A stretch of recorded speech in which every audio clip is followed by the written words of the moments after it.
Alright, in this video I was going to talk a little bit about meditation because I always talk about how beneficial it is and that we need to do it, but I've never really did a video on it at all. So I figured I'd get on here and do some reasons why, maybe a few different types, maybe some fundamentals kind of all packed into one.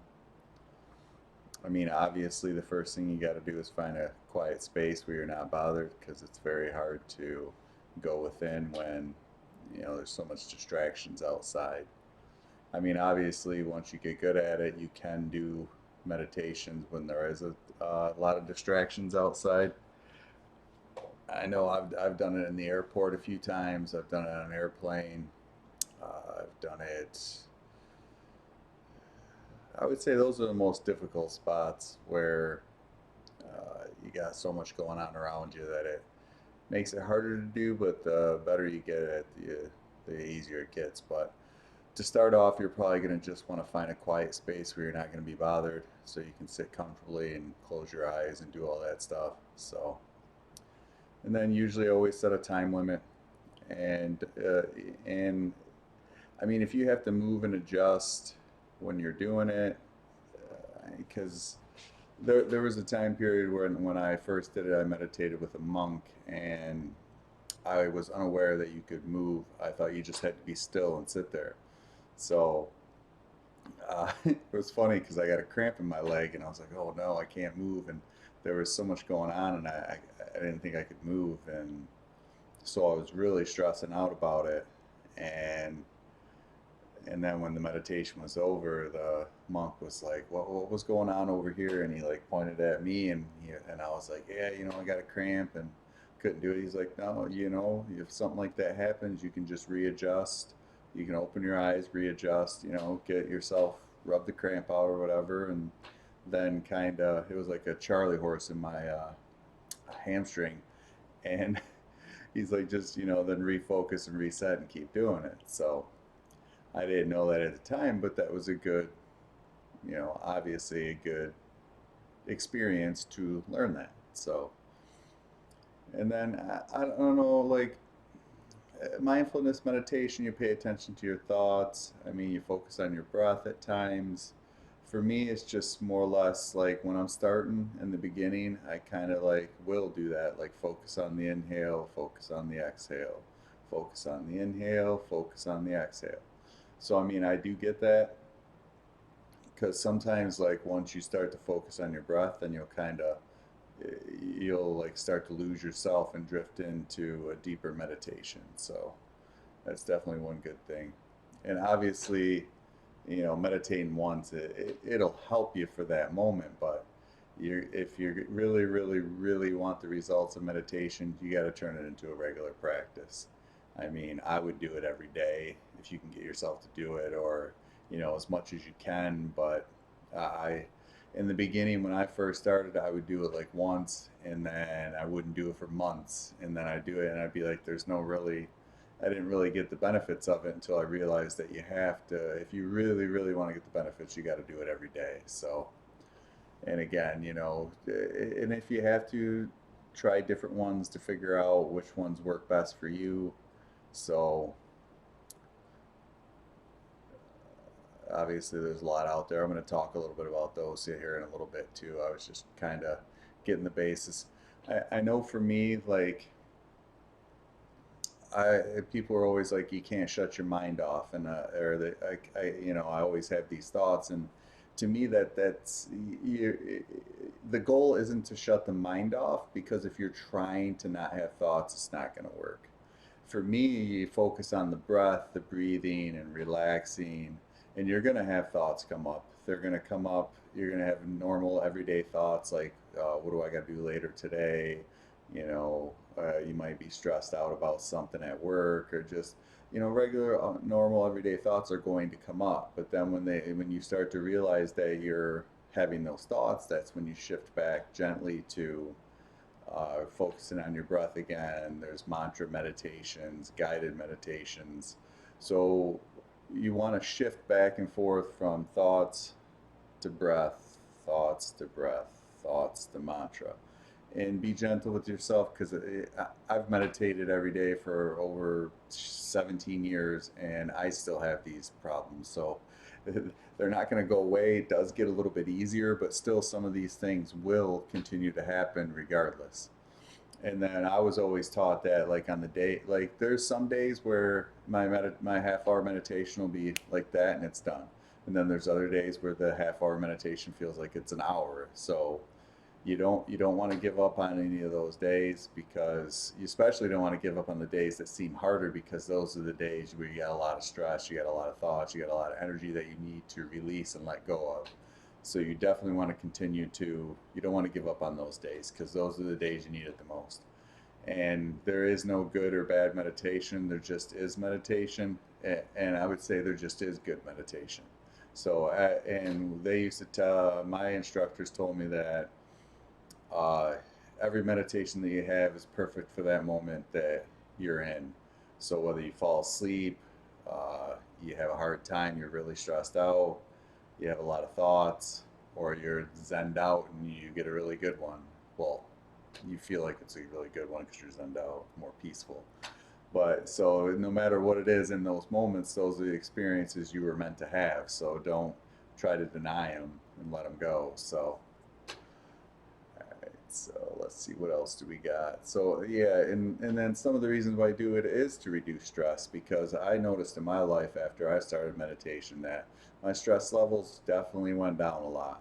And then a lot of the, like, anxiety thoughts and all that stuff, they kind of calmed down a little bit too. And then I've even, like when I was younger, before started the meditation practice, I would always have like a lot of racing thoughts all the time, and then sometimes the negative thoughts would just snowball into, oh my God, like, what's going on, overwhelm and all that.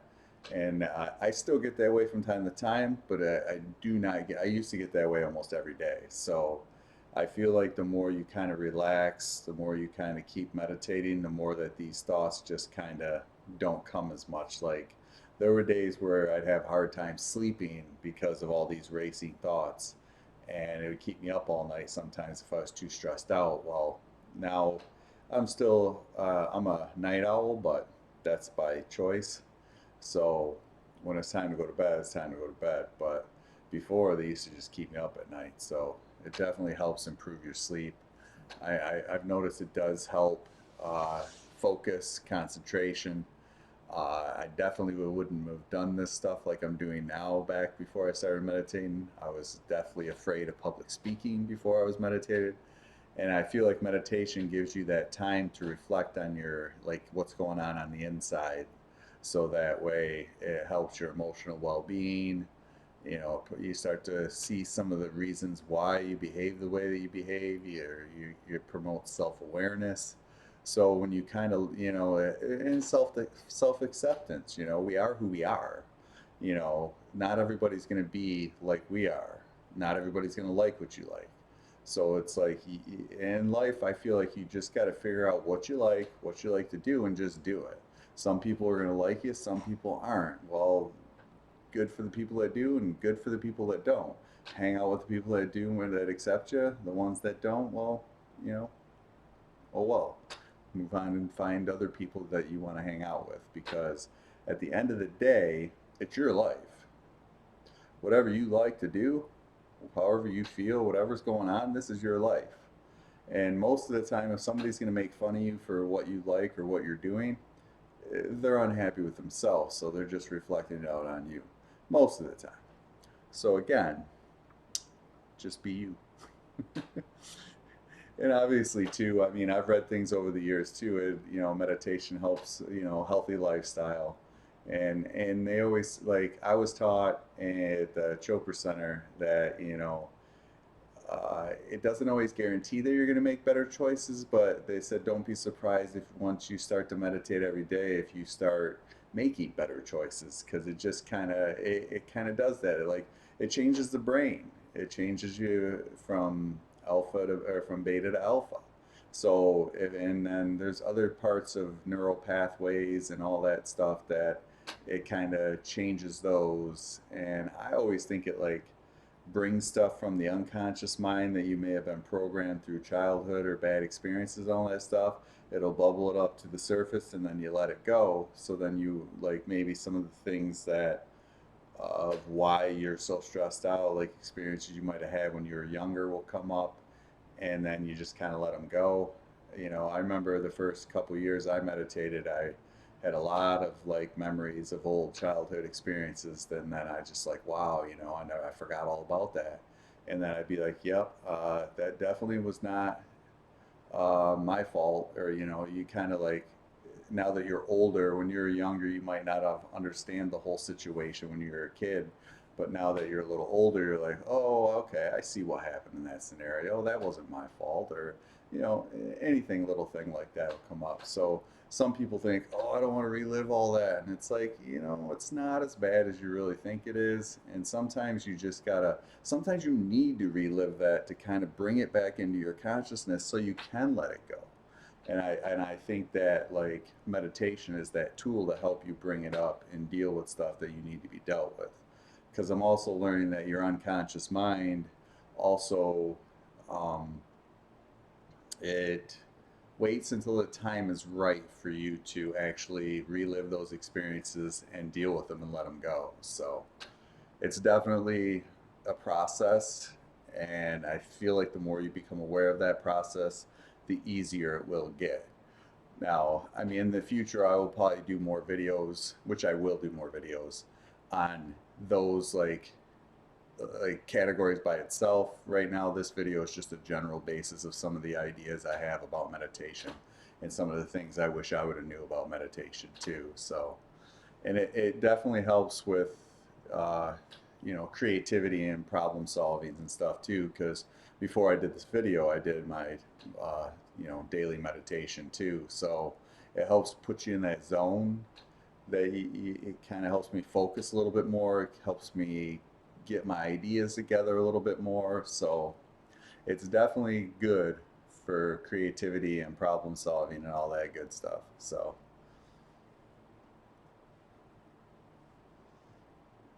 and then let's see. We're gonna go. I mean, obviously, meditation is a tool for personal growth, and I think it's a tool for personal growth because it does bring up some of those things, like I was saying about experiences you might have. It helps you become more peaceful, relaxed. I mean, I don't get I still get angry from time to time when people push my buttons. I think we all do when we get triggered, but it before I was triggered nonstop every day all the time, so now it's few and far between because you can't hold in your anger, you have to express it. But before I would just let it explode. Now I'll let it out, express it, and then move forward with it, you know, not hold on to that or stay in the thing. Because like if something would happen at work where I had an argument with somebody back in the day, back years ago, I would have held on to it for the entire shift. I wouldn't have let it go. I'd have complained about it. I would have did all that. Now I'm just kind of like, all right, angry, feel like I have to do it and then let it go, or talk about it once everything calms down. But I don't keep the negative energy going like I used to, or the anger going. So I feel like it's helped me be more centered and helps me deal with my anger or anything that comes up triggers in a more healthier way too. So it definitely helps you with that too. Okay, and then obviously there's some different types. Like I do, I started off with a mantra meditation.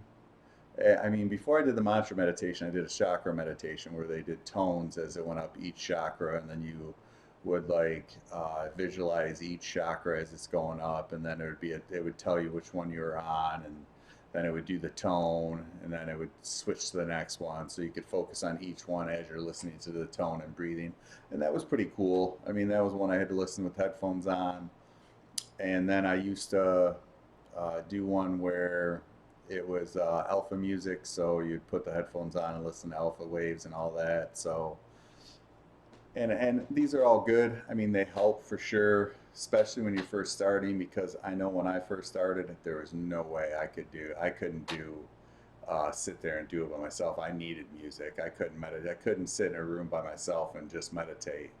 So definitely music. If you're just starting out, it's definitely a good idea to try that. So, um, and then, but like what I really kind of did, it was called Primordial Sound Meditation through the Chopra Center. It's kind of like transcendental meditation because it uses a mantra. The mantras are a little bit different. So they would let us use the mantra from like our birth. Like it's supposed to be the sound the universe was making at your birth. So everybody had their own personal mantra based on the day they were born, the time they were born, and all that stuff.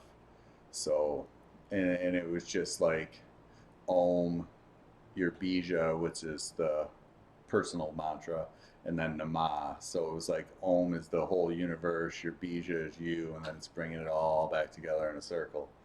So it's kind of cool. So you would just basically take that and you would sit there and you would repeat the mantra to yourself slowly, and then just do that for a half hour and shift back between your thoughts and your mantra. And like I was explaining earlier with the thoughts and your breath, you do the same thing. You'd have your thoughts, then you'd be like, "Oh God, I'm not repeating my mantra." Then you shift back to your mantra, repeat it, Om, Nama, just keep repeating in your mind, and then again, like after a little while, you would start to have thoughts again. You'd be like, "Oh God, I'm not repeating my mantra," and then you just keep saying it again and breathing, and you just go back and forth until the 20 minutes, half hour was up, and it was kind of cool. So, and then these days, like I do a lot of guided meditations where I listen to they're more of NLP, neuro linguistic programming, so it's kind of like trying to program your mind into doing different things because they say that, like, sorry, but like, they're more like they're to stimulate visualization because the more you visualize, like, when your mind can't tell the difference between what you're visualizing and what's reality. So if you do these meditations and you visualize yourself doing these things, being this person, being whoever it is you want to create or become, then your brain will start to do it because it doesn't know the difference, because it only knows what you're seeing.